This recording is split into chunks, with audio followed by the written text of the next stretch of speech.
பாமக யாருடன் கூட்டணி என்பதை வரும் 29ஆம் தேதி ராமதாஸ் அறிவிப்பார் என அக்கட்சியின் கௌரவ தலைவர் ஜி.கே. மணி தெரிவித்துள்ளார்.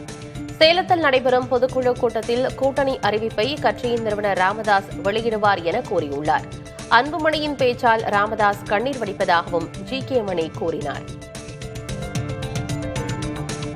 எந்த கூட்டணிங்கிறத அன்னைக்கு 29ஆம் தேதி மருத்துவரையா அவர்கள் அறிவிப்பார்கள். இது முக்கியத்துவம் வாய்ந்த பொதுக்குழுவாக தமிழ்நாடு அரசியல் கட்சிகள்லாம் எதிர்பார்க்கிற ஒரு பொதுக்குழுவாக அமையும்.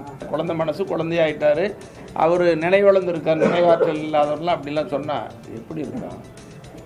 ஒரு மூத்த தலைவர் அவராக படிக்க வச்சு, அவர் பெற்று வளர்த்து படிக்க வச்சு ஆளாக்கி மத்திய அமைச்சராக்கி கட்சி தலைவராக்கினவர் போய் அப்படிலாம் சொல்லலாமா? நீங்களே நினச்சி பாருங்கள்.